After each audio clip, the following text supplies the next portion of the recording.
Bismillahirrahmanirrahim. Alhamdulillahi rabbil alamin.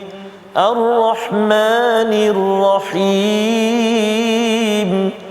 Maliki yaumiddin. Iyyaka na'budu wa iyyaka nasta'in.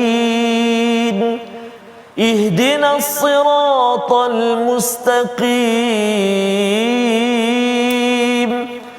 Siratal ladzina an'amta 'alaihim ghairil maghdubi 'alaihim waladdallin.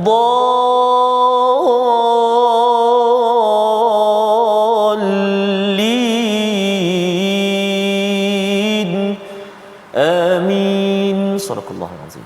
Assalamualaikum warahmatullahi wabarakatuh. Alhamdulillah wassalatu wassalamu ala Rasulillah wa ala alihi wa man wala. Syada la ilaha illallah, syada Muhammadan abduhu wa rasuluhu. Allahumma salli ala sayidina Muhammad wa ala alihi wa sahbihi ajma'in. Amma ba'du. Apa khabar tuan-tuan dan puan yang dirahmati Allah sekalian? Kita bertemu kembali dalam My Quran Time, baca faham amal pada hari Khamis pada hari ini untuk sama-sama kita meneruskan pelajaran halaman terakhir daripada surah ke-34, surah Saba, dan kita akan menyambung kepada surah yang ke-35 pada hari ini.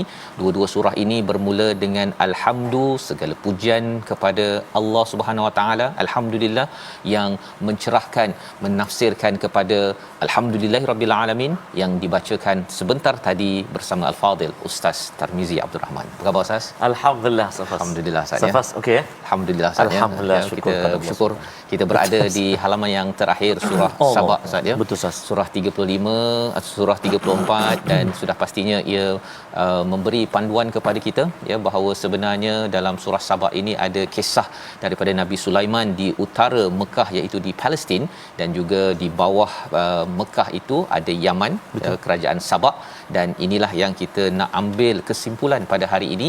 Kita saksikan apakah sinopsis bagi halaman pada hari ini insya-Allah, iaitu pada ayat yang ke-49 hingga 50 sama-sama kita melihat kepada kebenaran akan menjadi jelas dan hakikat hidayah daripada Allah Subhanahu Wa Taala. Kemudian pada ayat 51 hingga 54 sebagai bahagian akhir daripada surah Saba, bagaimana Allah memberikan amaran kepada orang-orang yang kufur, orang kafir, dengan kerasnya hukuman dan keadaan mereka yang baru beriman dan percaya ketika menyaksikan azab Allah Subhanahu Wa Taala. Dan kemudian kita akan menyambung bahagian kedua nanti, iaitu daripada surah ke-35 surah Fatir ayat 1 hingga 3, bercerita tentang beberapa bukti petunjuk kuasa Allah Subhanahu Wa Taala, mengingatkan kepada nikmat-nikmatnya serta penegasan tentang ketauhidan dan risalah Nabi Muhammad sallallahu alaihi wasallam. Jadi mari sama-sama kita bangkitkan azam kita untuk terus bersama dengan Al-Quran, terus menjadi umat alhamdulillah dengan memulakan bacaan ayat 30 ataupun 49 hingga 54 bersama Al-Fadil Ustaz Tarmizi Abdul Rahman. Terima kasih Al-Fadil Ustaz Fazrul. Subhanallah.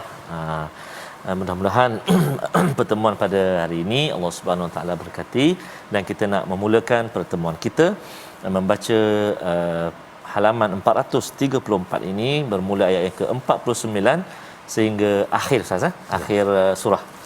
Akhir surah iaitu ayat ke-54. Kita mula terlebih dahulu dengan bacaan murattal bayati insya-Allah. A'udzu billahi minasy syaithanir rajim.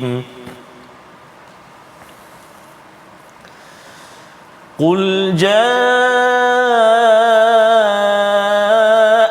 haqq wa ma yubdi'ul batil wa ma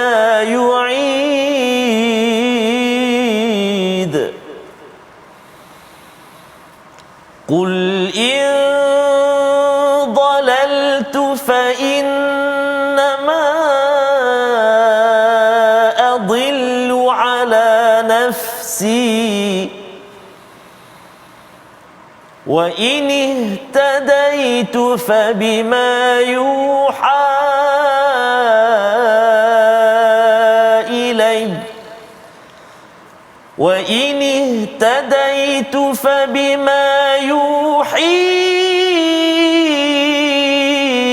إلي ربي إن سميع قريب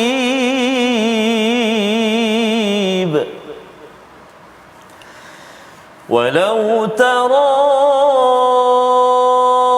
إذ فزعوا فلا فوت وأخذوا من مكان قريب وقالوا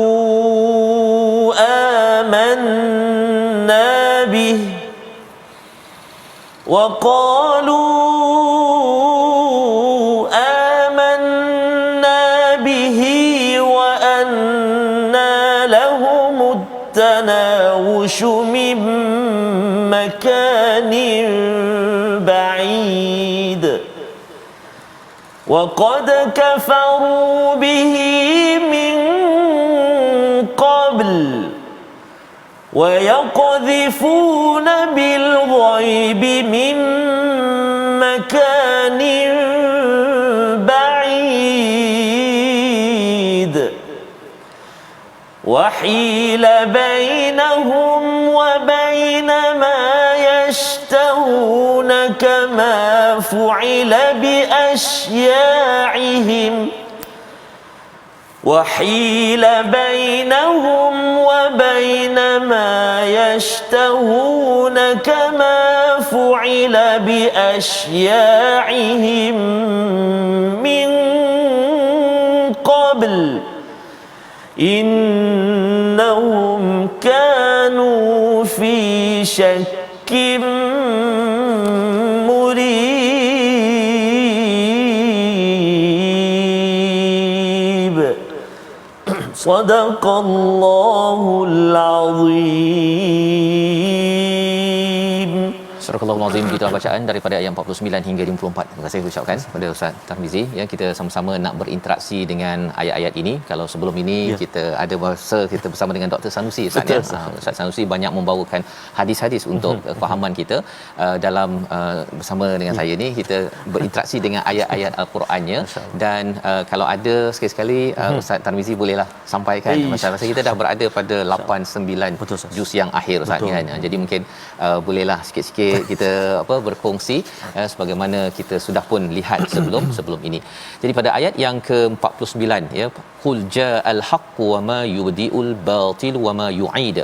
Ini adalah antara kesimpulan-kesimpulan penting dalam surah Saba. Bila kita melihat pada surah Saba ini adalah pembuktian daripada Allah Subhanahu Wa Taala melalui sejarah, mengingatkan kepada orang-orang di Mekah itu sendiri, iaitu bahawa mereka ada kerajaan Nabi Sulaiman ya yang sudah pun habis, dan kalau kerajaan Sulaiman itu Nabi Sulaiman itu masih ada, kemungkinan Ustaz ya, Mekah itu dia tidak akan menjadi perhatian. Tidak akan menjadi perhatian ya. Dan kalau katakan Sabah itu tidak hancur, maksudnya kalau Sabah itu berada di Yaman di kawasan selatan Mekah, maksudnya ialah Mekah itu mungkin tak ada orang nak pergi kot. Orang mungkin pergi ke kerajaan Nabi Sulaiman ataupun kepada kerajaan Sabah. Kalau zaman sekarang ini mungkin kalau kerajaan yang besar tu orang nak pergi ke UK, nak pergi ke US. Kerana apa? Kerana sebenarnya di Mekah itu ada Kaabah, itu adalah anugerah kebenaran daripada Allah Subhanahu Wa Taala ya. Jadi kalau orang musyrik dia rasakan bahawa ramai orang datang haji ke Mekah, itu adalah anugerah kebenaran daripada Allah. Jadi Nabi diingatkan untuk beritahu kepada mereka kebenaran pasti hadir. Kebenaran pasti hadir dan tidak akan kebatilan itu memulakan sesuatu kejayaan ataupun dia tidak akan berulang. Nak ceritanya ialah kalau sesuatu kerajaan, satu kawasan itu dia penuh dengan kebatilan Ustaz, habis juga. Betul. Habis ya. Dan pada ayat yang ke-50 Allah menyatakan qul in dalaltu ya, diajarkan kepada Nabi sallallahu alaihi wasallam bagaimana berinteraksi dengan orang-orang musyrik di Mekah itu, iaitu kalaulah aku ini sesat ya, sesungguhnya aku seorang saja yang sesat. Tetapi kalau aku ini dapat hidayah, aku dapat hidayah ini daripada mana? Yuha ataupun yuhi ilayya rabbi, iaitu daripada wahyu yang Tuhan berikan kepadaku. Nak ceritanya ialah bahawa kalau Nabi dapat hidayah, dapat daripada Tuhan. Kalau engkau dapat hidayah, engkau dapat daripada mana? Kan kamu kata kamu ni kata aku sesat, kamu tak sesat, kamu dapat hidayah daripada mana? Adakah daripada diri engkau sendiri? Betul. Kan? Kalau daripada diri engkau sendiri, aku pun diri aku, jadi dua-dua sesat. Tapi kalau katakan dapat hidayah, sekarang ini ada wahyu yang orang musyrik Mekah bila mendengar kepada surah-surah yang ada ini, mereka sendiri tahu bahawa ia bukan datang daripada manusia biasa, ia adalah daripada Allah Subhanahu Wa Taala. Innahu sami'un qarib, iaitu dia amat mendengar dan amat dekat, ya, amat mendengar dan amat dekat. Apa kepentingannya?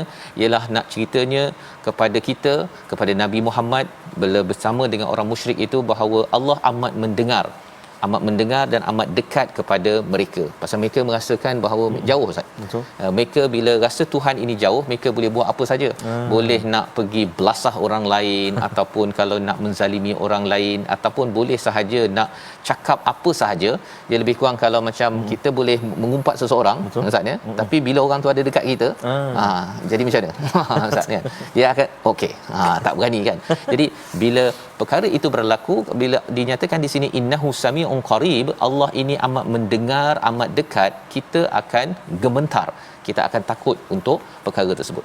Jadi bila sampai di akhirat, ya, walau tara ini maksudnya adalah sesuatu jika kamu melihat, ya, fazi'u fala fauta wa ukhidhu min makanin qarib, iaitu apabila mereka dikejutkan dan tidak boleh lari kepada kejutan tersebut. Sudah tentunya ia bercakap tentang hari akhirat.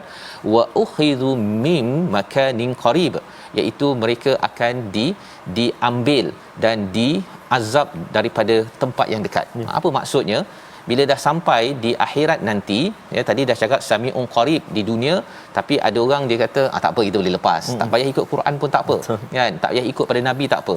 Tetapi bila dah sampai satu masa yang istilahnya fazi'u, tempat yang mengejutkan, di mana bila dah sampai di akhirat nanti terkejut, semua orang terkejut. Pada waktu itu apa yang berlaku? Semuanya akan diambil penghakiman daripada makanin qarib. Makanin qarib ini kalau katakan seorang itu sedang berkumpul lah, buat silap, tiba-tiba polis dah ada kawasan situ dah. Makanin qarib, tak lepas. Jadi di akhirat nanti sebenarnya kalau ada yang rasa bahawa saya boleh lepas daripada Allah Subhanahu Wa Taala, no way. Okey, ia adalah amat dekat dan semuanya akan diambil penilaian sama ada menuju ke syurga Allah ataupun menuju kepada azab daripada Allah Subhanahu Wa Taala. Itu sebabnya ayat yang ke-52 kita nak baca apakah perkataan yang disebutkan oleh mereka yang sudah buat silap. Dah terlambat, Ustaz, tapi mereka masih lagi nak cakap. Kita harapkan kita bukan orang yang berada pada ayat 52. Sama-sama kita baca sekali lagi bersama Ustaz Tarmizi. Terima kasih kepada Ustaz Fazrul. Tuan-tuan dan puan-puan sahabat Al-Quran, ibu ayah dikasihi lagi dirahmati Allah SWT. Ayat yang ke-52 kita nak cuba baca lagi sekali.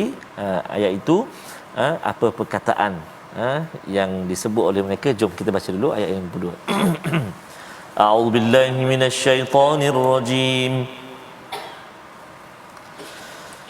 Wa qalu amanna bi wa qalu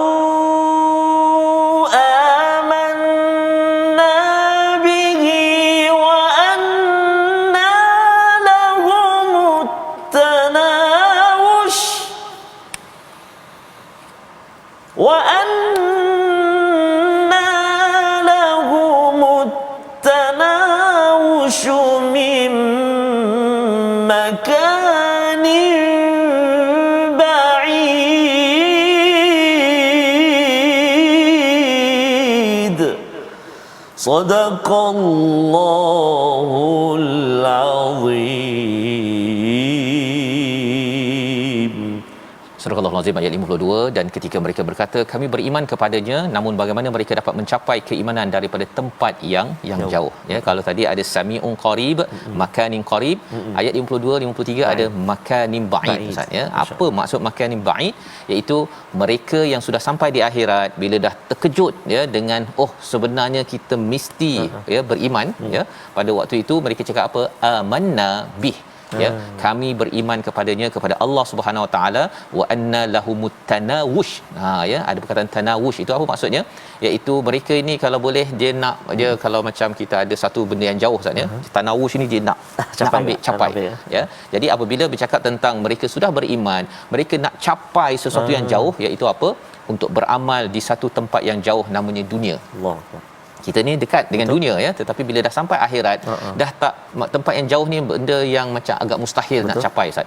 Macam kita kalau dah pergi pulau perhentian kan, contohlah Ustaz ya, contoh kita rasa kalau boleh saya nak ambil gambar kat pulau perhentian, tapi dah balik dah. Dah balik. Jadi itu tanawush, nak ambil gambar, ambil waktu kat sana. Ataupun kalau kita ada mak ayah kita, dia kalau katakan kita nak berjasa pada ibu ayah kita ini, kalau boleh waktu masih hidup Ustaz. Betul. Ya.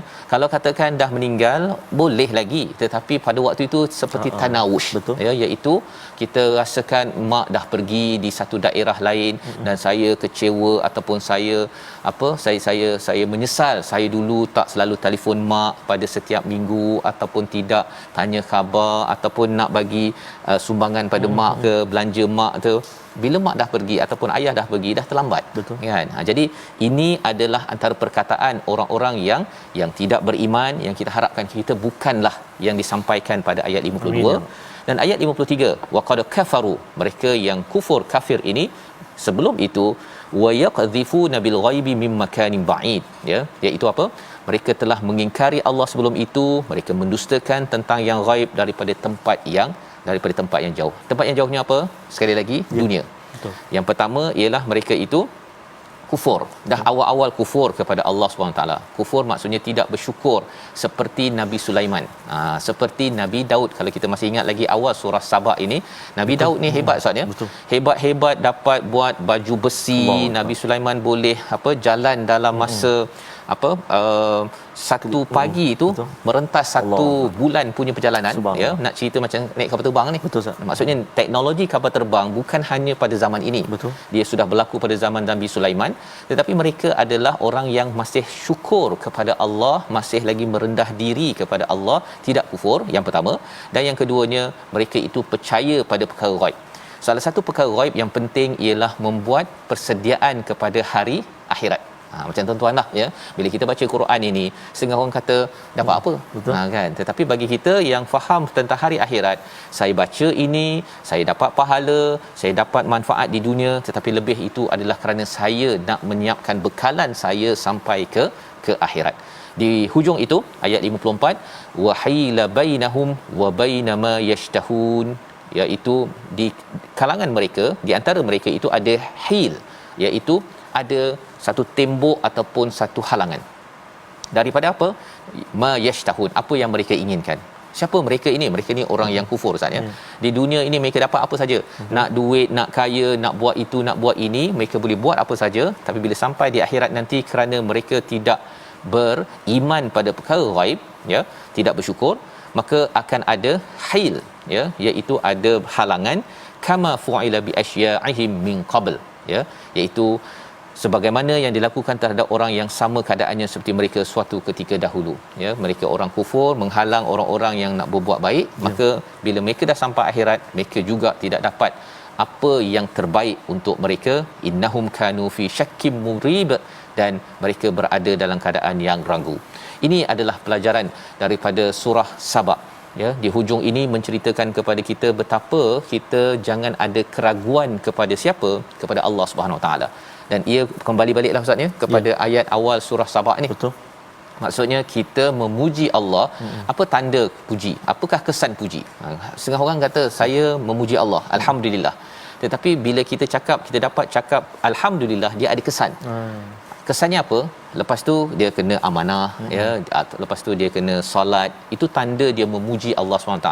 Dia macam kita dapat hadiah lah Ustaz ya. Dapat hadiah satu, terima kasih. Kita kenalah hargai hadiah tersebut. Dapat Al-Quran, kita hargai Al-Quran. Tak boleh pula kita dapat satu pen kan, terima kasih lah ya, kita buang kan. Itu tanda bahawa dia cakap saja alhamdulillah, tetapi dia tidak melaksanakan kesan, dia tidak memberi kesan kepada kehidupannya. Membawa kepada perkataan pilihan kita pada hari ini, kita saksikan iaitu fata ataupun fawata, yang maksudnya luput, menyelinap, ataupun ini bercakap tentang bagaimana yang disampaikan sebentar tadi pada ayat 51, iaitu walau tara id fazi'u fala fauta, ya, bila mereka terkejut, kejutan yang besar ini berlaku di akhirat tentang segala perkara penghakiman daripada Allah, maka pada waktu itu tidak ada siapa yang boleh menyelinap, yang boleh lari daripada perkara tersebut, kerana mereka amat dekat dengan Allah dan bersedia untuk menghadapi segala kemungkinan. Yang harapnya kemungkinan bagi kita, balasan bagi kita adalah kebaikan seperti Nabi Daud alaihi salam, seperti anaknya Nabi Sulaiman, Ustaz, ya. Betul. Kaya macam mana, pangkat besar macam mana, tetap bersyukur, ya. Jadi kalau ada yang kata saya ni pangkat besar, saya ni kaya, cuba banding dengan Nabi Sulaiman, cukuplah, kan. Ada yang kata makan pagi dekat Malaysia, makan malam dekat New York, Ustaz, kan. Sebenarnya Nabi Sulaiman dah biasa dah, kan, dah biasa perkara tu, tetap bersyukur dan boleh kawal jin. Kita walaupun ada banyak staff lah contohnya, kan, tapi masih tak boleh kawal jin. Betul, lari tak? Lari. Jadi kalau kaya macam mana pun, sila tengok pada Nabi Sulaiman. Moga-moga kita bersama Nabi Sulaiman di akhirat nanti. Kita berhenti sebentar, kembali semula untuk melihat kepada surah seterusnya. Surah kelima dalam Al-Quran yang bermula dengan Alhamdulillahi fatiris samawati wal ardh. Masya-Allah. My Quran Time, baca faham aman, insya-Allah.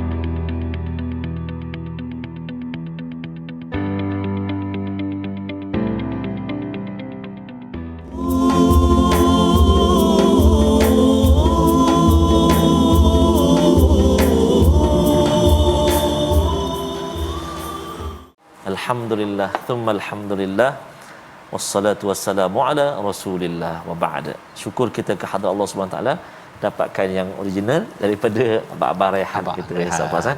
Sebab tadi Ustaz Fah sebut kita hayati Nabi Allah Daud alaihi salam, kerajaannya. Nabi Allah Sulaiman, Allahu akbar, kan. Nabi Allah Daud, kan, kalau kadang-kadang saya duk rasa sedap dah suara.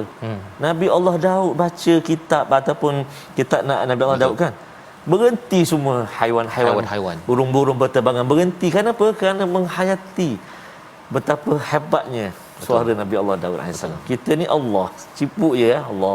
Seperti syukur kepada Allah Subhanahu wa taala. Jadi mudah-mudahan antara tanda kita syukur pada Allah Subhanahu wa taala, anugerah Al-Quran yang Allah Taala bagi pada kita, kita hayati betul-betul, dan kita nak cuba sedikit sebanyak, kita nak, kalau baca, kita nak baca yang terbaiklah. Kita nak faham pun kena faham yang terbaik, dan kalau nak baca yang terbaik tu, kita nak cuba ulang kaji kalimah pilihan kita pada hari ini, iaitulah antaranya kita nak berkongsi tentang menyebut huruf-huruf yang memberi boleh menyebabkan kekurangan sebutan dia, iaitu menjelaskan makhraj dan sifat huruf qaf dan juga kaf. Ada dua benda sini.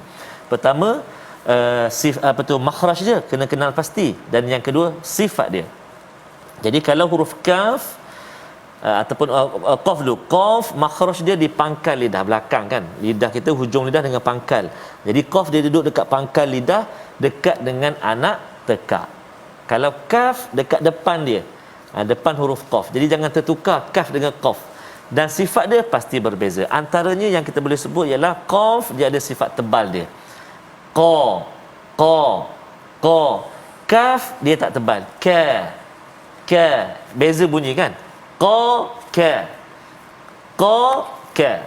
kan. Jadi qul, ya, qul dengan qaf, ayyuhal ka dengan kaf, kafirun. Jadi hati-hati supaya kita dapat menjelaskan sifat huruf qaf dengan kaf, dan kita sebut dengan betul. Dengan cara mana? Dengan cara kita kenal pasti tempat keluar dia, tempat keluar huruf tersebut dan sifat-sifat dia, dan kita cuba semak bacaan dengan guru-guru al-Quran kita. Mudah-mudahan dapat baca dengan baik dan selamat mencuba. Wallahu a'lam. Insya-Allah. Terima kasih ucapkan pada Ustaz Star ya, berkongsi tadi bagaimana kita membaca tentang yarzuqukum tadi betul, yang kita akan baca nanti pada ayat ketiga surah Betul. Fatir. Ya, surah Fatir ada, dan juga bila kita melihat kepada istilah syukur daripada surah Sabah tadi, Betul, Ustaz. Ustaz Star bernasyid tadi kan ya, betul Ustaz ya, bercakap tentang syukur ni adalah satu perkara yang penting. Betul, Ustaz. Pasal kalau tidak kita akan jadi orang yang ragu-ragu.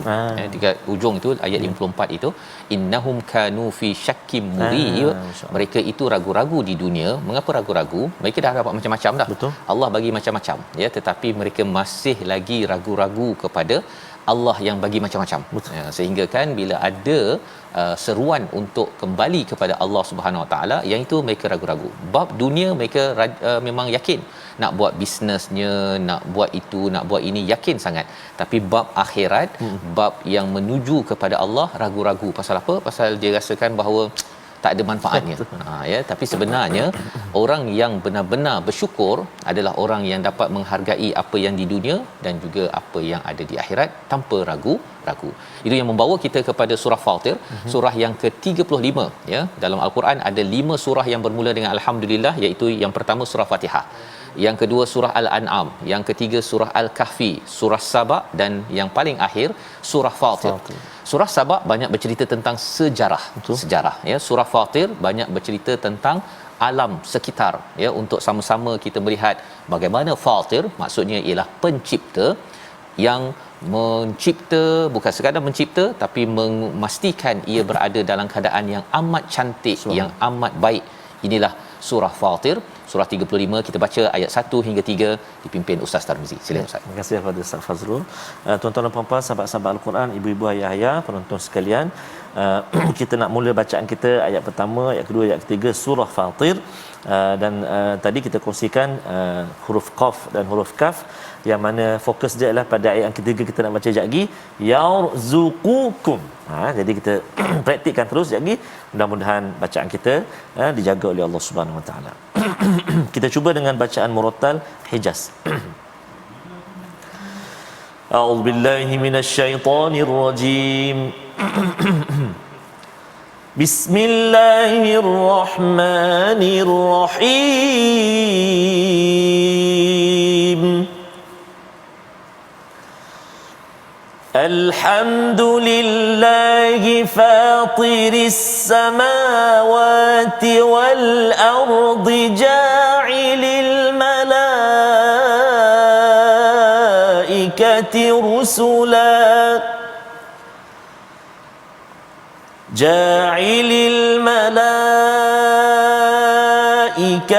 رسلا أولي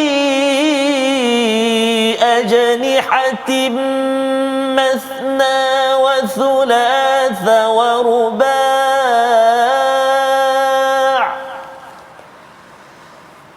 يزيد في الخلق ما يشاء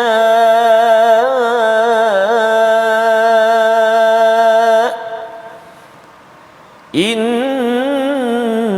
الله على كل شيء قدير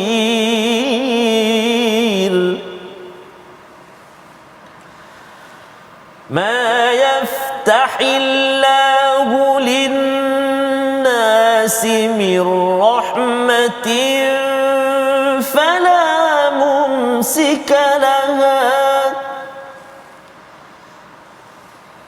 وما يمسك فلا مرسل له من بعده وهو العزيز الحكيم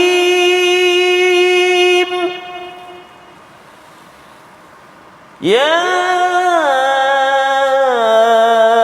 أيها الناس اذكروا نعمة الله عليكم هل من خالق غير الله يرزقكم من السماء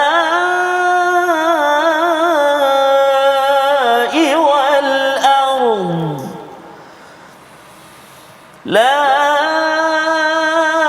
إله إلا هو لا إله إلا هو فأنا تؤفكون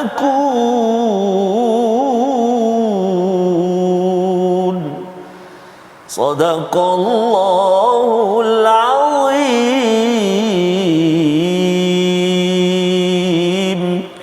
Surah Al-Azim, gitulah bacaan daripada ayat 1 hingga 3 untuk sama-sama kita melihat kepada surah Fatir Ustaz ya. Alhamdulillah, surah yang ke-35, surah yang berada pada juz yang ke-22. Kesinambungan sebelum ini kita baca surah Saba, di hujung itu Allah menyatakan innahum kanu fi syakkim murib, ada orang yang kufur pada Allah Subhanahu taala dengan keraguannya itu terhalang daripada segala nikmat-nikmat yang mereka biasa dapat di atas muka bumi ini ya. Maka pada ayat yang pertama surah Fatir ini Allah menceritakan balik semula bahawa sebenarnya segala pujian bagi Allah yang mencipta, yang membentuk kepada semua langit dan bumi dan menjadikan al-malaikah. Okey, kita beri fokus kepada Fatiris samawati wal ard. Dalam al-Quran ada perkataan khaliq tu saja, pencipta daripada kosong menjadi sesuatu. Tetapi bila Allah menggunakan perkataan fatir, Allah menggunakan perkataan badi', Allah menggunakan perkataan munsyi', contohnya itu beberapa perkataan yang berkaitan dengan penciptaan tapi ada kaitan dengan fasa-fasa dalam penciptaan. Kalau fatir ini maksudnya bukan sekadar cipta begitu sahaja tapi dibentuk dengan cara ataupun jadi cantik dan indah. Maksudnya fatir. Jadi bila dinyatakan di sini alhamdulillahi fatiris samawati wal ard, segala pujian bagi Allah yang mencipta, membentuk, mencantikkan langit bumi, itulah yang kita lihat. Kita lihat awan yang cantik, kita lihat pada gunung ganang, pokok-pokok yang ada, kita lihat pada bumi yang indah ya. Semua itu sebagai satu perkara yang perlu kita puji pada Allah Subhanahu taala, bersyukur. Yang kita nyatakan tadi Ustaz ya. Makin kita bersyukur perkara tersebut, kita tidak kufur.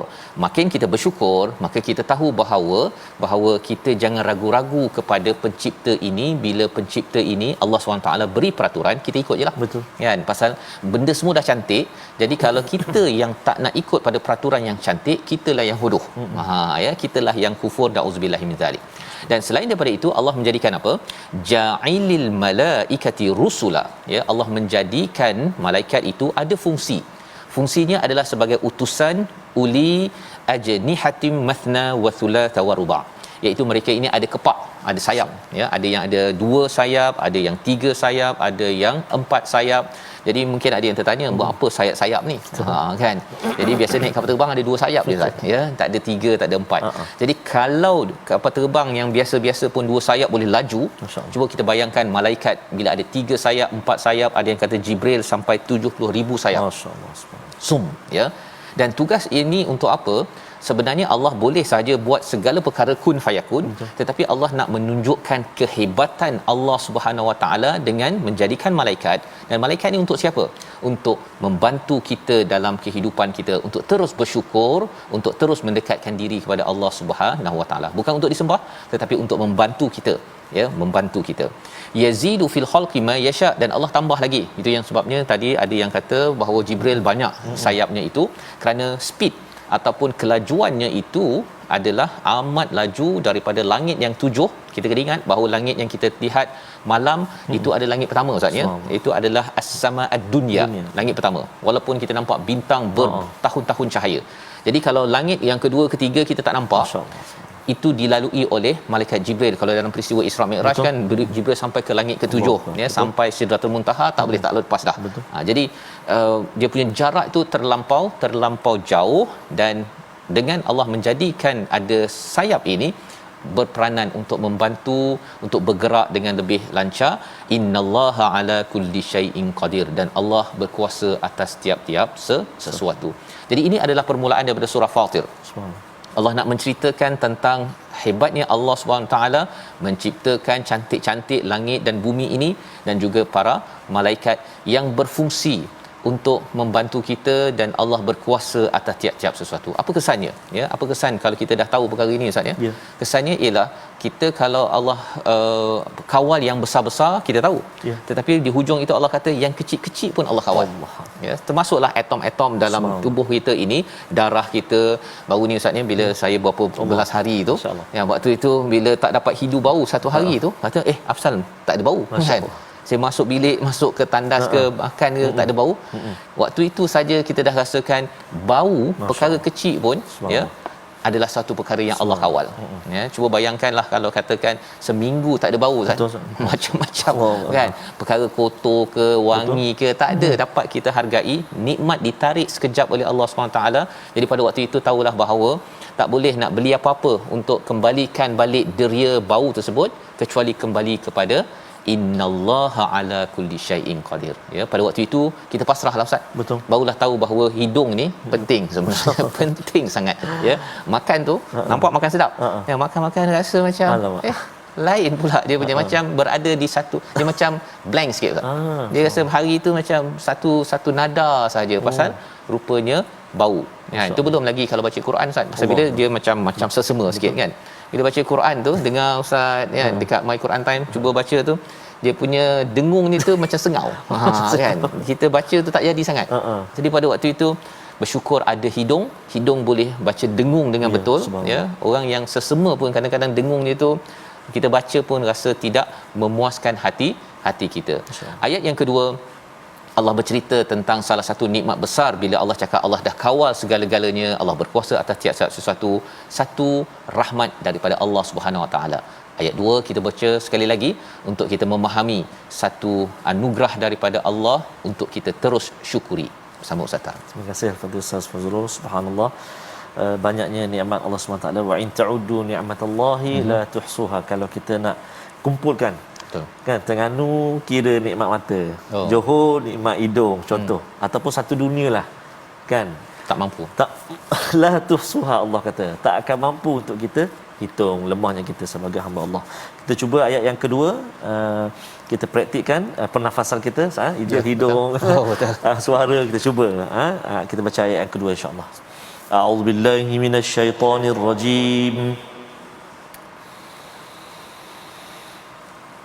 ما يفتح الله للناس من رحمة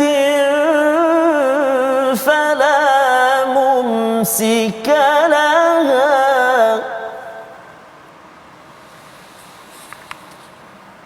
وما يمسك فلا مرسل له من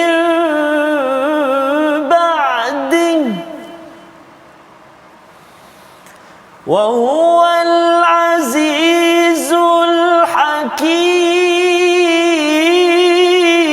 الحكيم وهو العزيز الحكيم صدق الله العظيم. Surah Al-Azim, apa saja di antara rahmat Allah yang dianugerahkan kepada manusia maka tidak ada yang dapat menahannya, dan apa saja yang disekat olehnya maka tidak ada yang mampu untuk melepaskannya setelah itu, dan dia Maha Perkasa lagi Maha Bijaksana. Salah satu rahmat besar yang Allah kata yaftahillah ini, bila orang cakap fathallah ya, moga-moga Allah bukakan pintu hati kamu. Sebenarnya rahmat paling tinggi yang Allah nyatakan di dalam Al-Quran adalah nikmat Al-Quran. Ya. Jadi bila dah dapat Al-Quran ini, Allah buka pintu hati kita untuk menerima Al-Quran, untuk baca, kita menghargai isi-isinya. Kita berbeza. Selama ini kita rasakan baca tu macam tu je Ustaz ya. Betul. Tapi bila kita rasa mesti ada sesuatu Allah tengah sampaikan, kita terbuka hati kita itu, sebenarnya Allah cakap fala mumsikalaha, tak ada siapa yang dapat menghalang. Ya, tetapi kalau katakan seseorang dihalang, maka tidak ada siapa pula yang dapat membukanya. Nak ceritanya pada zaman Nabi di Mekah itu ada orang menghalang orang daripada memahami Al-Quran. Sebenarnya kalau yaftahillah, Allah dah buka orang itu untuk hidayah, untuk memahami Al-Quran, maka itu adalah satu anugerah besar. Allah juga berkuasa atas perkara tersebut. Jadi jangan sampai kita kufur daripada peluang itu. Dan ayat yang ketiga Allah mengingatkan kepada orang-orang manusia, kepada manusia semuanya untuk dah tengok alam Allah jadikan malaikat, Allah berikan Quran Ustaz ya. Wahai manusia, uzkuru ni'matallahi alaikum. Ingatlah banyak-banyak nikmat yang Allah berikan kepada kamu. Iaitu siapakah yang memberi rezeki, sudah tentunya Allah Subhanahu Wa Taala. Allah beri rezeki daripada langit, namanya hujan ya, daripada bumi ada macam-macam Ustaz ya, daripada ikannya, daripada petroleum, itu semua adalah rezeki. Jadi la ilaha illahu, tidak ada siapa kecuali Allah yang memberi rezeki ini. Tetapi ada orang dia berpaling Ustaz. Betul. Dia rezeki dia nak daripada Allah, tapi yang nak ikut cakap Allah tak nak sangat. Itu sebabnya kalau kita cakap pohon melur menjadi penyeri, kan, nampak pokok dilompati tupai. Hanya Allah pemberi rezeki. Jangan degil, jangan diabai. Allah. Itu perkara penting yang kita ambil daripada ayat ketiga, membawa pada resolusi pada hari ini. Kita saksikan. Yang pertama, yakin dengan kebenaran yang Allah berikan dan perlu disampaikan sebaik-baiknya. Yang kedua, bina keimanan sebelum terlambat bila sudah sampai di akhirat nanti. Dan yang ketiga, sentiasa buat persediaan ke akhirat dan jangan ragukan persediaan untuk sampai ke sana. Sama-sama kita berdoa, Allah izinkan kita sampai ke syurga. Amin. Terima kasih Fadil Safaz. A'udzubillahi minasyaitonirrajim. Bismillahirrahmanirrahim. Alhamdulillahi rabbil alamin, wassalatu wassalamu ala asyrafil anbiya'i wal mursalin wa ala alihi wa sahbihi ajma'in. Allahumma salli ala sayyidina Muhammadin wa ala ali sayyidina Muhammad. Allahumma ya Allah wa ya Rahman wa ya Rahim, ampunilah dosa-dosa kami ya Allah, ampunilah dosa mak ayah kami, mak ayah mertua kami, muslimin dan muslimat, bi rahmatika ya arhamar rahimin. Ya Allah wa ya Rahman wa ya Rahim, sesungguhnya kami memohon kepadamu akan kecintaanmu ya Allah, dan juga kecintaan orang-orang yang mencintaimu ya Allah, dan kami memohon kecintaan terhadap amalan-amalan yang mendekatkan kepada kecintaanmu ya arhamar rahimin. Allahumma inna na'udzubika minal barasi wal junun wal judhami wa min sayyi'il asqam. Wa sallallahu ala sayyidina Muhammad wa ala alihi wa sahbihi wa baraka wa sallam. Walhamdulillahi rabbil alamin. Taqabbalallahu minkum. Inna wa minkum taqabbal karim. Moga-moga Allah mengabulkan doa kita Ustaz ya. Kita menjadi orang-orang yang sentiasa dipandu hidayah oleh Allah Subhanahu taala, dan kita doa pada Allah Subhanahu taala, kita bersyukur dengan nikmat hidayah, istilahnya tadi rahmah daripada Allah Subhanahu taala, dengan terus kita menyebarkan dan kita berkongsi ya apa yang kita dapat ini dengan masyarakat, terutama dengan platform tabung gerakan Al-Quran. Saya menyeru pada tuan-tuan untuk terus ya menyumbang dan menyokong, dan kita doakan Akademi My Quran Time ya dimaklumkan akan dibina. Jadi mungkin daripada sumbangan tuan-tuan ini jugalah yang akan meneruskan legasi Quran yang berada di bumi Malaysia dan juga di seluruh dunia insya-Allah. Kita bertemu lagi dalam siaran ulangan pada malam ini dan juga pada pagi esok insya-Allah. Kita meneruskan pada hari Jumaat penuh barakah. Terus My Quran Time, baca, faham, amal insya-Allah.